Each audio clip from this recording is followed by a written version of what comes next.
ใส่ไปเป็นน้อยถ้ามันพลาดนี่มันล้มลงพอดห้วยไปเลย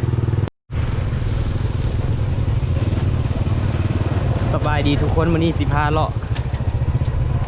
ชมบรรยากาศยามแรงๆอยู่บ้านนาคูเมืองอุทุมพรแขวงสวรรณเขตสิพาเลาะเบิ่งบ้านในชนบทอีกบ้านหนึ่งบ้านนี้มันอยู่ห่างจากบ้านอื่นเนาะ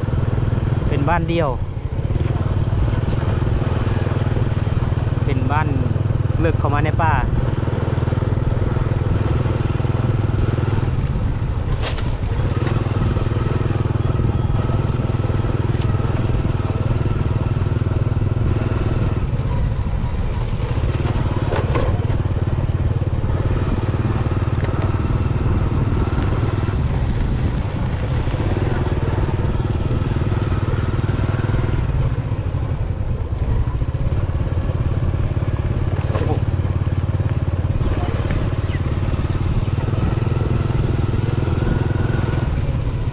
เงียบสงบ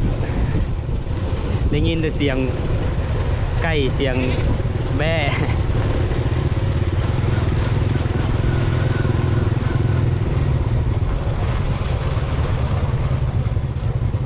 ทางก็เป็นดินแดงคือเก้าอะไรเรื่องเล็กน้อยเรื่องเฮียน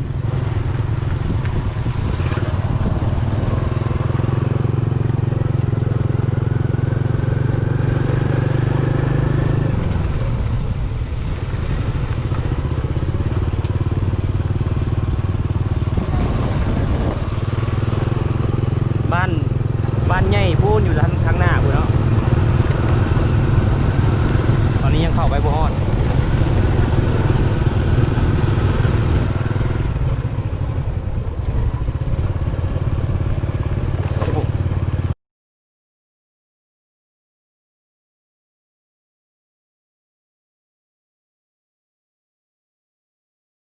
ป้อมได้วะอีกน้อยกำลังเรื่องเฮียน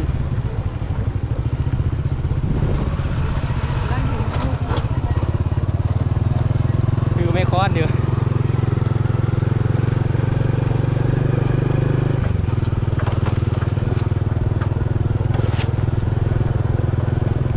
ผงน้ำเหมือนเปียกแตกไปแล้วมาจาก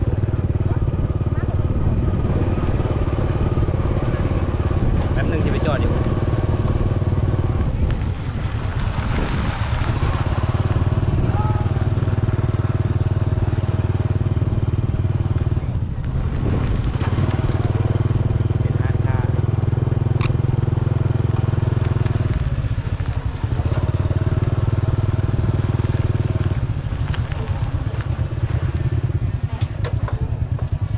ใส่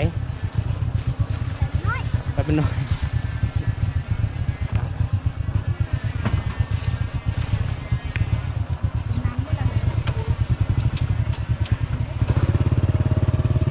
บรรยากาศยังแรงๆอยู่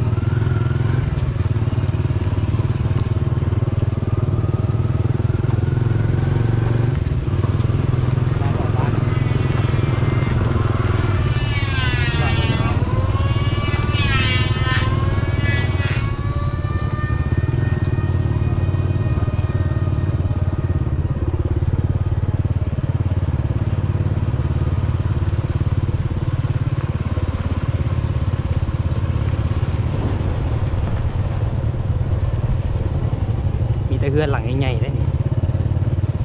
มันบูดไหมเนาะมีแต่เฮือนไหม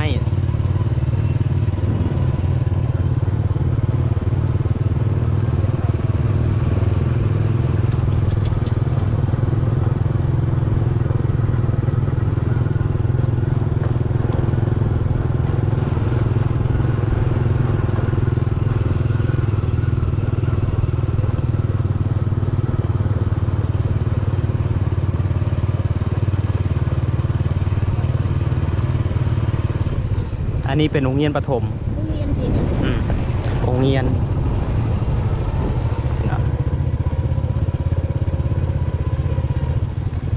อันนี้มันเป็นห้องการบ้านเนาะตัวนี้แคมป์ห้วย หนิงห้วยด้านหน้า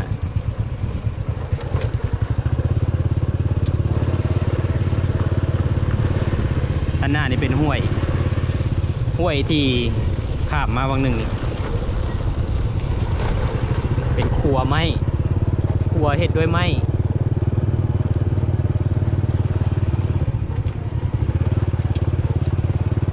ตอนนี้ใส่มือเดียวจับเข่ารถถ้ามันพลาดนี่มันล้มลงพอดห้วยไปเลยถ้ามันพลาดนี่ลงพื้นเลย